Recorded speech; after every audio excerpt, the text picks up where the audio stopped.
पाकिस्तान से एक बड़ी खबर सोशल मीडिया में ट्रेंड कर रही है। एक्स प्लेटफॉर्म पर लगातार ट्रेंडिंग न्यूज के तौर पर इसे आप देख सकते हैं कि हाफिज सईद को जहर दे दिया गया है। इस खबर को वायरल होते तकरीबन आप समझिए कि 12 घंटे से ज्यादा हो चुके हैं। हालांकि इस खबर के साथ साथ ये भी जानकारी मिल रही है कि हाफिज सईद आईसीयू में इस वक्त है और जिंदगी और मौत के बीच जूझता हुआ नजर आ रहा है। ये जानकारी मिल रही है सोशल मीडिया साइट एक्स के तमाम अलग अलग अकाउंट के जरिए कि जिस तरह से हाफिज सईद को दरअसल कुछ पीने के लिए दिया गया था, उसी में जहर मिला था और उसके बाद हाफिज सईद जो है वो जिंदगी और मौत के बीच झूलता हुआ दिखाई दे रहा है। हालांकि हम आपको बता दें कि हाफिज सईद की बात जैसे ही सामने आती है, ये वही शख्स है जो 26/11 हमले का मास्टरमाइंड है, लश्कर तैयबा का सबसे बड़ा मुखिया और साथ ही उसका जो फ्रंटल ऑर्गेनाइजेशन है जेयूडी, उसकी भी बड़ी भूमिका 26/11 के घटनाक्रम में रही, जिसमें 6 अमेरिकन सहित 150 से ज्यादा भारतीय जो है मारे गए थे। और इस मुंबई हमले के बाद से लगातार भारत ये कोशिश करता रहा है कि हाफिज सईद का प्रत्यार्पण किया जाए।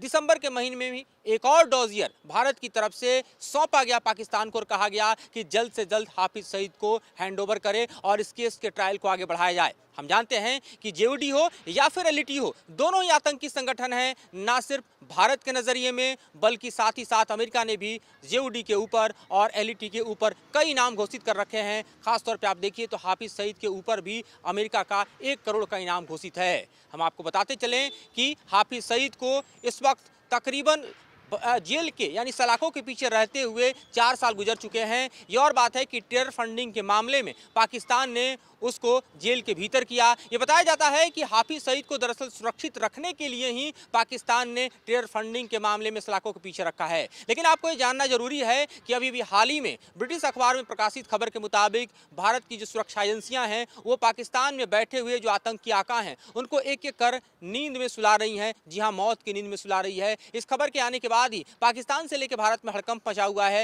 हालांकि भारत सरकार ने इस खबर को लेकर कोई पुष्टि नहीं की, लेकिन हाल ही के दिनों में जिस तरह से प्रधानमंत्री मोदी का बयान सामने आया या फिर रक्षा मंत्री राजनाथ सिंह का बयान सामने आया, वो बयान अपने आप में पाकिस्तान के लिए किसी खतरे की घंटी से कम नहीं, जिसमें रक्षा मंत्री राजनाथ सिंह ने कहा कि वो भारत नहीं है जो कि आतंकी हमलों को बर्दाश्त करता है, बल्कि आतंकियों को अपनी जमीन पर मारता है और वो आतंकी अगर पाकिस्तान की जमीन पर जाकर पनाहगार खोजते हैं तो वहां भी उन्हें मौत की नींद सुलाने का दमखम रखता है।